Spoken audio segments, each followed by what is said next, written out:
Bonjour à toutes et bienvenue dans ce nouveau podcast de Femme à part, podcast dans lequel aujourd'hui j'ai la joie d'accueillir Pascaline. Bonjour Pascaline. Bonjour Thérèse, bonjour tout le monde. Alors, il y a plusieurs personnes qui te connaissent déjà, qui te suivent sur Instagram ou sur les réseaux sociaux. J'avais également fait ton portrait déjà, je crois que c'était l'été dernier sur le blog. Je le mettrai d'ailleurs en lien en barre d'infos pour ceux et celles qui veulent aller le lire. Donc je pense que plusieurs personnes te connaissent déjà, mais je vais te demander de te représenter quand même à tous ceux qui vont nous écouter si jamais les gens ne te connaissent pas. Alors oui, je m'appelle Pascaline, j'ai 26 ans, je suis mariée depuis août 2019 et de formation je suis philosophe. Bon, j'ai fait de la philosophie à la Sorbonne, donc j'ai un master en philosophie, j'ai travaillé sur la philosophie médiévale et j'ai ouvert pendant le premier confinement en 2020 un compte Instagram qui s'appelle En toute élégance, au pluriel. Dédié à l'élégance et plus spécialement à l'élégance vintage parce que je trouvais que c'était un style qui était pas très répandu dans nos milieux et je voulais le promouvoir ou en tout cas montrer que la modestie et le vintage peuvent être compatibles et qu'on n'a pas forcément l'air d'une vieille mémé en étant habillée plus ou moins comme autrefois, en tout cas dans le style des vêtements d'autrefois et avec des vêtements d'autrefois. Alors bien sûr, je mettrai le lien de ton compte Instagram dans la description pour les personnes qui veulent te suivre. D'ailleurs, j'invite tout le monde évidemment à te suivre. Donc tu parlais de la mode vintage, mais comment t'en es venue à t'intéresser à cette mode justement? Est-ce que c'était juste par esprit de contradiction et pour te dire allez, je fais de façon différente de tout le monde? Est-ce que c'est parce que tu es une personne originale et tu voulais faire quelque chose qui n'était pas très répandu, ou est-ce qu'il y a d'autres raisons derrière ce choix? Alors un peu pour toutes ces raisons effectivement au départ, j'ai commencé surtout à faire avec ce que j'avais, c'est-à-dire que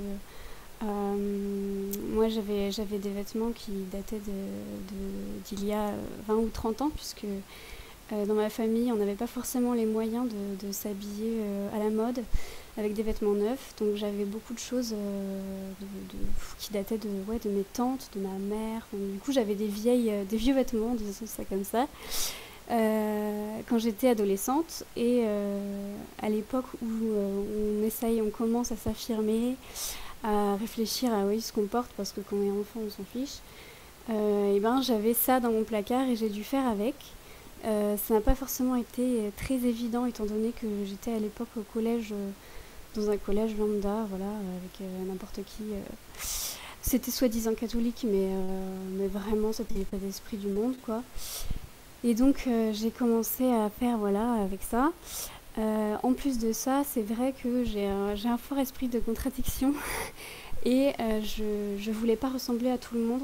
Aussi parce que je trouvais que tous les autres étaient inintéressants et se concentraient vraiment sur des choses qui étaient vraiment pas intéressantes, je sais pas comment le dire autrement, mais voilà, tout le monde se préoccupait vraiment de son apparence. Bon, en même temps, je sais que c'est normal, c'est l'époque de l'adolescence, on est très influençable sur ce plan-là. Et moi, je voulais pas leur ressembler. En fait, je trouvais que c'était pas des modèles et je voulais pas rentrer dans le moule. Ça, c'est vraiment un trait de caractère. Hein, je l'explique pas autrement. Donc, je voulais pas mettre des jeans moulants, je voulais pas mettre des débardeurs, voilà. Et je voulais même pas mettre de pantalon. J'ai été beaucoup moquée pour ça. Aujourd'hui, on dirait j'ai subi du harcèlement. Et c'est vrai que c'était pas amusant du tout, mais c'est quelque chose qui m'a aussi forgé. Il y a une citation que j'aime beaucoup de Saint-Exupéry qui dit l'homme se découvre quand il se mesure avec l'obstacle. Et c'est vraiment quelque chose dont j'ai fait l'expérience. Et à l'époque, j'avais 11 ou 12 ans, donc j'étais vraiment petite. Enfin, petite, en tout cas, j'étais encore une enfant. Hein, les autres étaient dans le mood, entre guillemets, adolescent. Et c'est vrai que comme je n'allais pas dans le sens que tout le monde, j'ai été très montrée du doigt parce que je mettais des jupes midi. Voilà. Alors à l'époque, c'était vraiment les années fin des années 2000, c'était pas du tout à la mode comme aujourd'hui où ça revient un peu. Et donc j'ai dû faire un peu avec ça, avec mon anticonformisme, avec ce que j'avais, et avec cette espèce d'envie, surtout de sentiment au fond, je pense, que je ne voulais pas me trahir et je sentais que je n'étais pas comme eux, c'est pas du tout ce que je voulais pour moi. Je trouvais ça méprisable, ne serait-ce que la façon dont ils s'habillaient. Bon, bien sûr, maintenant j'ai beaucoup plus de recul là-dessus, et je méprise pas les gens qui mettent des jeans, mais en tout cas, à l'époque, bon, voilà. Donc, je suis un peu tombée dedans, disons sans faire exprès, dans le vintage. Et ensuite, dans les années qui ont suivi, j'ai continué à acheter en seconde main, surtout pour des raisons économiques, parce que ça coûtait beaucoup moins cher. Et puis je voyais bien que c'était quand même plus qualitatif. Tout ça, j'en parle un peu dans l'article que vous avez publié. Et donc j'ai continué voilà, à m'intéresser beaucoup à la mode vintage. En parallèle, je regardais pas mal de vieux films avec Audrey Hepburn, etc. Et je trouvais qu'elle avait beaucoup de classe et que c'était autre chose que les exemples qu'on nous montre aujourd'hui. Et puis au final, j'ai découvert Vinted et là, bon, je veux pas pousser tout le monde à se jeter sur cette plateforme parce que c'est vrai qu'on peut y passer beaucoup de temps et mettre beaucoup d'argent dedans et je recommande pas du tout ça. Mais il faut dire qu'on trouve énormément de choses et j'ai découvert des marques notamment vintage qui m'ont énormément plu et dont je suis devenue fidèle en fait. Et du coup, j'ai commencé à collectionner des choses, donc forcément à m'habiller avec et inventer entre guillemets mon style à partir de vêtements vintage.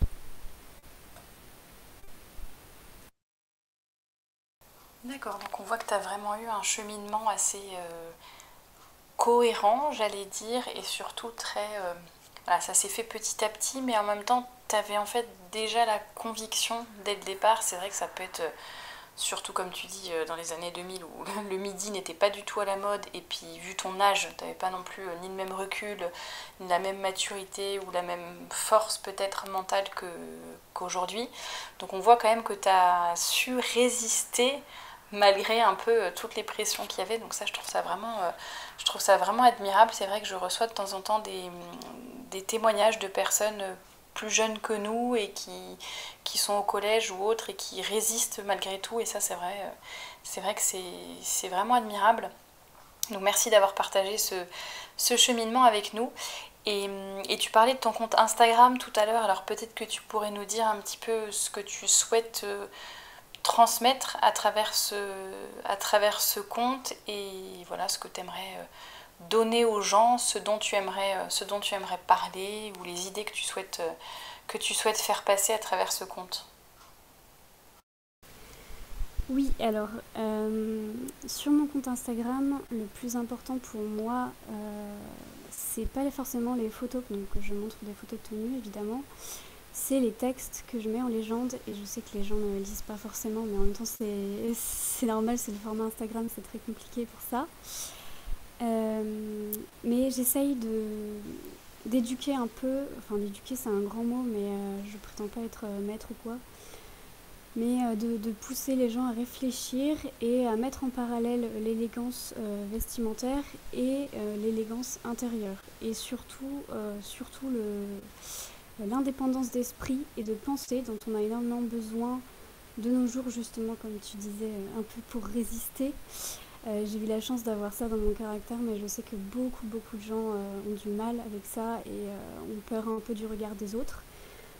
Personnellement, ça m'est venu aussi d'un cheminement intellectuel. Tout ça, ça s'étale bien sûr sur des années, hein.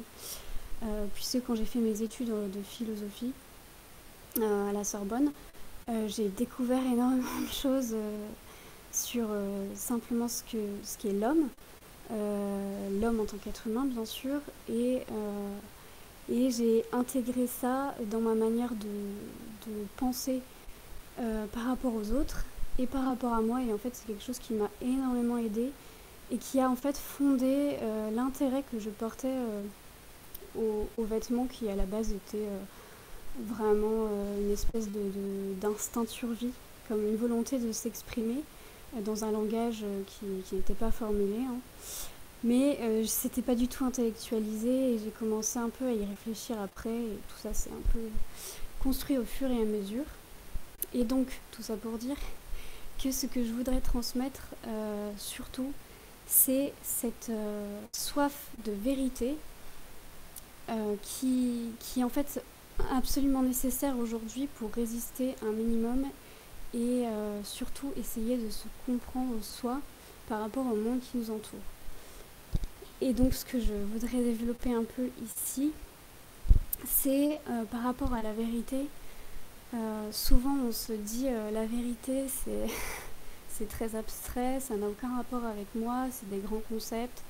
C'est très beau la vérité c'est scientifique, la vérité c'est cela, mais non.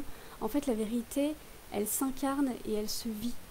Et ce qui est important dans un cheminement de vie en fait, pour être quelqu'un d'équilibré et même tout simplement quelqu'un d'heureux, je dirais, parce que pour moi c'est aussi le chemin du bonheur, c'est de chercher vraiment avec honnêteté qui on est. Et c'est ça la vérité en fait, c'est la cohérence à soi. De réussir à se construire de telle manière à ce que tous nos actes, et même des actes, disons, indirects, comme simplement le fait de s'habiller de telle ou telle manière, que tous nos actes, que toutes nos pensées aient une place dans un cadre déterminé qui n'appartient qu'à nous, que nous avons construit, choisi et qui aussi résulte de notre histoire et de notre caractère et simplement de la base de ce qu'on a reçu en fait à la naissance. Donc, ce que je voudrais dire, je vais essayer de développer ça en 3 points. Désolée, ce n'est pas une dissertation, hein, mais non, j'en profite juste pour dire un tout petit mot, parce que tu parlais de philosophie tout à l'heure, donc ça va peut-être effrayer les gens, mais vu que tu dis je vais parler en 3 points, etc., mais vraiment les textes de Pascaline sont toujours très compréhensibles, et donc vraiment au niveau de tous, et surtout ce que j'allais dire, c'est qu'ils ont une portée vraiment concrète. C'est pas parce que souvent parfois on pense philosophie, on se dit oui voilà, alors c'est le monde des idées, c'est abstrait, c'est théorique, etc.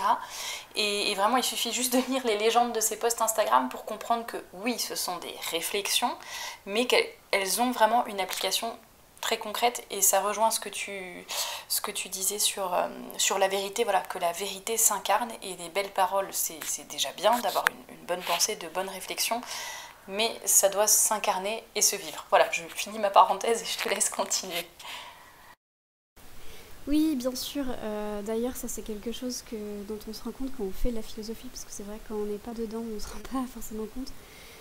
Mais en fait, il n'y a rien de plus concret que ça, parce que la philosophie, c'est un langage, une science qui a été aussi mise en place par les hommes. Donc les hommes sont des êtres incarnés en fait. Rien de ce que feront les hommes ne sera totalement désincarné. Même les mathématiques au niveau le plus abstrait, ce sera toujours incarné dans un certain sens. Mais la philosophie pour moi c'est l'implication, il y a une application concrète à la vie, parce que tout ce qu'on étudie en philosophie c'est justement tout ce qui est important, tout ce qui a un intérêt au niveau de l'homme, et pas de ce qu'on fait, des actions, voilà. C'est joli d'apprendre par exemple le jardinage ou la couture, mais ça c'est une petite dimension, une toute petite dimension de la vie, et la philosophie c'est le regard global sur tout ce que l'on fait, tout ce que l'on est, et il n'y a rien de plus concret que ça. Donc je disais que je partais en 3 points, mais en fait c'est très simple. C'est juste pour développer ce que je veux transmettre sur Instagram, ce que j'essaye de transmettre, même si c'est un peu compliqué sur ce réseau-là, par rapport à la vérité, à la cohérence et à la quête de soi, et au fait d'avoir une vision assez large de soi et de sa place dans le monde. Tout d'abord, être vrai, c'est être vrai en tant qu'être humain.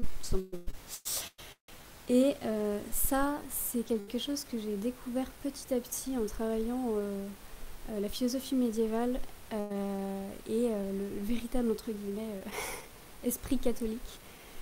Parce que nous sommes tous des néo-protestants, en fait. Nous sommes tous passés par par l'aplanissement du protestantisme et cette espèce de désincarnation qu'on a tous au fond, derrière, dans notre esprit. Moi, je l'avais aussi.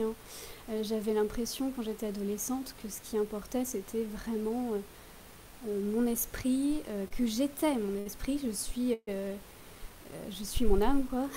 Et je ne suis pas mon corps. Le corps, si, je suis dans mon corps, mais au fond, mon corps, ce n'est pas si important que ça. C'est un peu une contrainte, finalement, le corps. Je suis obligée de rester dans ce corps-là, voilà.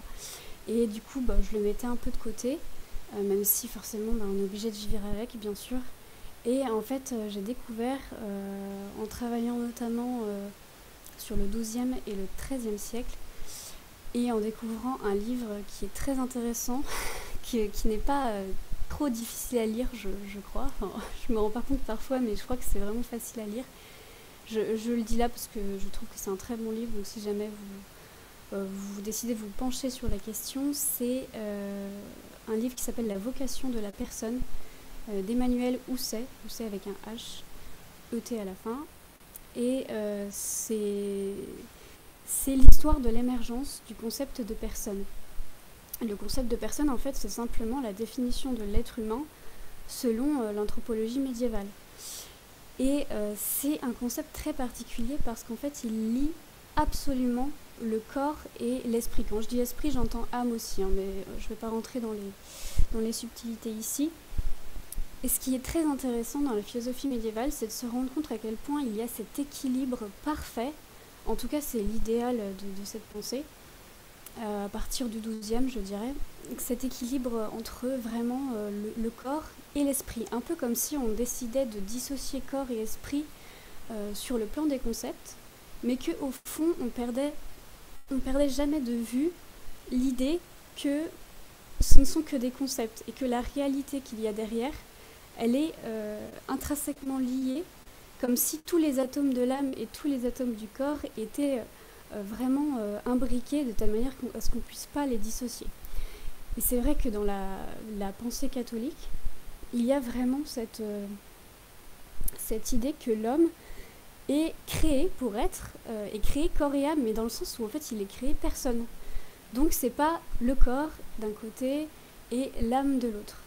Et de fait, on sait bien que on comprend bien quand on lit la Genèse que la mort, par exemple, donc la séparation de l'âme et du corps, n'est pas un phénomène naturel pour l'homme. C'est juste la résultante de son péché. Donc tout ça pour dire que quand on est bien conscient de ça, être vrai en tant qu'être humain, c'est être, entre guillemets, corps-âme, c'est-à-dire incarné en fait. Et ce qui est difficile pour l'homme, justement à cause du péché, il a perdu l'équilibre entre ces deux parties, j'ai pas envie de dire parties, vous comprenez pourquoi du coup, mais ces deux pôles de lui-même se sont complètement dissociés. Ce qui fait que on a tendance à tomber dans l'un ou dans l'autre, c'est-à-dire dans le matérialisme par exemple, et à se préoccuper que de son corps, ou dans l'animisme, etc., qui consiste à se préoccuper uniquement de son esprit et à se dire mon corps n'est pas très important, pas très intéressant. Et ça, c'est vrai que c'est un peu une tentation qu'on a tous, même nous catholiques, on a un peu perdu cette vision-là de en fait l'antidualisme. C'est ça qui est intéressant quand on étudie la philo médiévale, c'est de revenir un peu à une pensée qui n'est pas polluée par le dualisme qui a commencé donc avec on va dire à partir de Descartes. La question a commencé à être très très creusée, même si Descartes lui-même n'était pas forcément dualiste, je tiens à le dire. Mais aujourd'hui on vit dans un monde qui est dualiste, et d'ailleurs c'est à cause de ça qu'on arrive à des idéologies comme celle du féminisme actuel, des LGBT, justement parce qu'on peut réussir à dire mon esprit est ceci et mon corps est cela, et c'est pas la même chose. Mais non, c'est absolument impossible en fait. Voilà pour le premier point. Être vraiment un être humain, c'est comprendre que on est incarné, et ça c'est pas forcément évident de l'admettre. Le deuxième point, je serais beaucoup plus légère dessus parce que Thérèse en parlait énormément. C'est être vraiment femme. Bon, là, je dis femme parce qu'en général, il y a plus de femmes qui me suivent, mais bien sûr, ça vaut aussi pour les hommes. Être vraiment femme, ça, c'est plus sur le plan de la vocation, de la mission. Je recommande, si vous ne connaissez pas, mais je pense que beaucoup de monde le connaissent, le livre de Gertrude von Lefort, qui s'appelle La femme éternelle, je crois, qui est absolument passionnant et qui comporte de très beaux développements sur le voile notamment, le fait que la femme a une mission de discrétion et que le voile c'est le symbole de cette mission-là. Donc tout ce qui est autour de la modestie, etc. Je ne vais pas trop me pencher dessus. Mais ce qui est important de souligner, c'est que la femme est verticale. C'est-à-dire qu'en fait, elle va directement vers le ciel, quoi. C'est un appel à la transcendance. Voilà pour ça. Et le dernier point, c'est être vraiment soi en tant qu'individu. Et ça, pareil, alors ça, à mon avis, c'est vraiment la quête de toute la vie. C'est le chemin. Quand on commence à emprunter ce chemin, en fait, on ne s'arrête jamais. Parce qu'on n'aura jamais fini de se comprendre, on n'aura jamais fini de découvrir toutes nos richesses, toutes nos possibilités, tout ce qu'on peut exprimer en fait de l'individualité que Dieu a voulu nous donner et qui n'est qu'une part de sa propre perfection, qui nous a donné en propre pour que nous la reflétions. Et nous, juste nous, ce ne sera jamais la même chose que le voisin. Et c'est ça qui est vraiment très intéressant aussi, c'est cette unicité, ce caractère totalement individuel qui nous caractérise tous.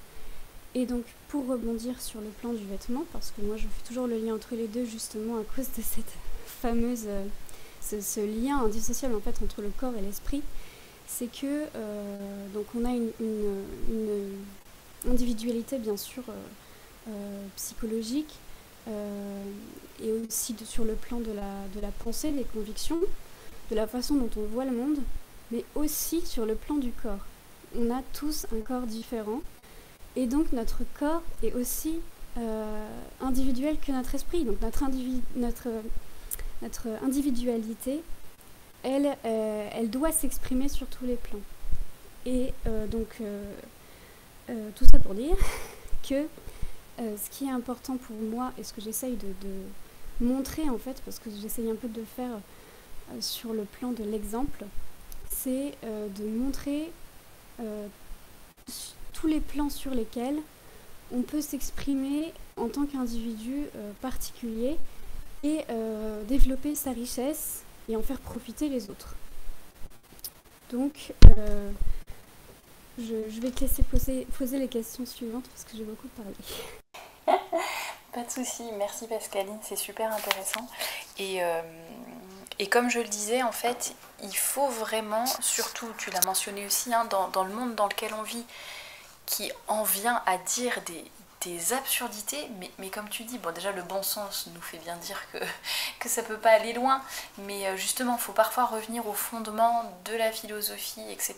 et de la réflexion quoi, pour se rendre compte et pour pouvoir peut-être répondre à ces personnes et leur apporter aussi d'autres moyens peut-être, je vais dire de s'unifier, enfin c'est peut-être pas le bon mot, mais de se trouver, de trouver leur vocation, de trouver leur personnalité, mais sans avoir besoin de faire des espèces de dissociations, mais qui peuvent mener qu'à la folie. Enfin, quand on entend justement tes explications et qu'on voit que c'est tout le fondement de l'être humain, on se dit, et de chaque individu, on se dit mais les pauvres quoi, qui suivent un autre chemin, et parce que c'est ce qu'on leur dit des médias, c'est ce que le féminisme dit, et on se rend compte que ça va mais complètement à l'encontre du bonheur possible de l'être humain. Donc non, je pense que c'est vraiment très important de rappeler tout ce que tu as dit, donc merci de l'avoir fait.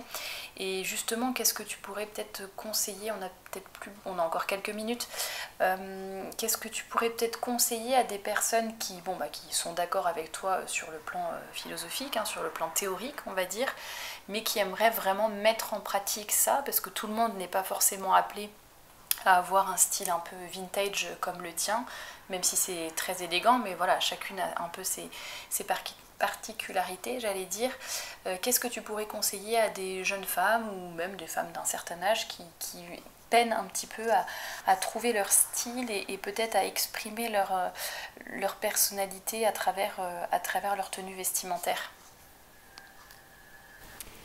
Alors, c'est une très bonne question. Effectivement, s'exprimer, bon, il y a plein de langages bien sûr indirects du corps, dont la façon de parler, la façon de se tenir, la façon de réagir par rapport à ce que font les autres, mais il y a aussi le style vestimentaire, effectivement. Et moi, je conseille évidemment de travailler sur tous ces plans-là, et surtout de commencer à se connaître soi. Alors de faire un travail sur son caractère, sur son caractère fondamental, en fait, de ce qu'on est au fond. Euh, et il y a un outil qui est très très intéressant, je trouve, pour ça, qui allie absolument les deux. C'est la méthode de la méta, qui est alors c'est pas exactement du conseil en images, mais ça y ressemble un peu et c'est adapté à chaque personne. Et toi, je sais Thérèse que tu as déjà fait ça pour les couleurs. Et moi, je l'ai fait pour les couleurs, les matières et les formes. Et donc, alors j'ai été suivie comme toi par Bénédicte, des ateliers Illuminescence, qui est basée à Paris, mais elle bouge un peu en France. Je mettrai le lien aussi je mettrai les coordonnées de Bénédicte en barre d'infos pour celles que ça intéresse. Et pour expliquer, j'essaye de faire rapide. Un peu cette méthode, c'est simplement d'essayer en trouvant les couleurs qui nous vont, donc c'est par comparaison, etc. C'est un peu difficile de le faire soi-même. Moi, je ne recommande pas forcément de le faire soi-même, mais avec une professionnelle, c'est beaucoup plus simple. En fait, les couleurs ont des connotations psychologiques, dans la psychologie générale courante. Par exemple, les couleurs de l'automne, c'est des couleurs qui sont très généreuses, très chaudes. En général, c'est très rassurant comme couleur. Et en fait, les couleurs, il y a des couleurs qui nous vont, des couleurs qui ne nous vont pas. Et les couleurs qui nous vont au teint et au corps sont les couleurs qui reflètent aussi notre tempérament, notre personnalité. Et c'est là où on voit, ça c'est très intéressant comme méthode, parce qu'on voit vraiment concrètement ce lien entre le corps et l'esprit qui fait qu'en fait, le modèle, le moule de notre corps est exactement adapté à celui de notre esprit. Et que, quand je dis esprit, évidemment, ça comporte énormément de choses. Et là, sur le plan du tempérament. Donc ça, c'est vraiment très intéressant. Donc il y a ça pour les couleurs, pour les matières, qui n'ont pas à voir avec notre tempérament, mais avec notre mouvement intérieur. Et ça, c'est vraiment passionnant. Et la structure du corps aussi, qui reflète en fait notre façon d'interagir avec les autres. Donc en fait, c'est vraiment incroyable de se dire que notre corps, la façon dont notre corps est structuré, veut dire quelque chose de la façon dont notre esprit interagit avec notre cercle familial et avec le cercle social plus généralement. Donc moi, je recommande vraiment, si on veut une recommandation concrète, bien sûr, de faire ces ateliers-là parce qu'ils sont incroyablement riches. Et ensuite, évidemment, si on ne peut pas faire ça, travailler sur son caractère. Il y a beaucoup de méthodes en psychologie, les caractères d'Aristote notamment, qui peuvent aider, bien sûr. Moi, je me suis j'ai jamais réussi avec cette méthode-là, mais je pense qu'il y a des gens qui peuvent très bien s'y retrouver. Ou alors l'énéagramme dont tu avais parlé, qui est aussi très intéressant. Et ensuite, simplement, se faire confiance, dans le sens où on aime quelque chose, on n'aime pas quelque chose, tel ou tel vêtement. Y a une raison, et c'est aussi comme ça qu'on trouve son style, simplement en mettant ce qui nous plaît, bien sûr avec des critères particuliers qui sont attachés à nos convictions.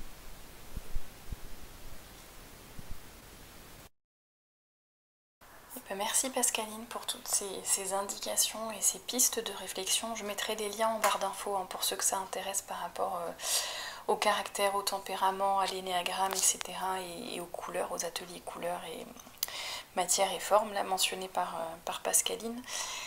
Comme ça, si les sujets vous intéressent. Et d'ailleurs, j'avais fait un entretien avec Bénédicte Delvolvé sur la chaîne YouTube, donc je vous mettrai le lien aussi pour que vous puissiez bien peut-être approfondir le sujet si vous ne le connaissez pas déjà. En tout cas, merci beaucoup Pascaline pour d'avoir bien voulu venir témoigner et parler de tout ça sur la chaîne, c'était passionnant. Merci à toi. Je sais qu'on aurait bien aimé discuter encore plus longtemps, mais c'est vrai que c'est des sujets où on pourrait en parler pendant des heures, mais vraiment j'invite les personnes qui nous écoutent à s'abonner à ton compte Instagram et à lire les légendes. Il y a toujours vraiment plein de pépites sur beaucoup de sujets différents, mais voilà, qui permettent d'approfondir toutes ces choses, de mieux se connaître, puis si on se connaît déjà, qu'on a déjà son style, etc.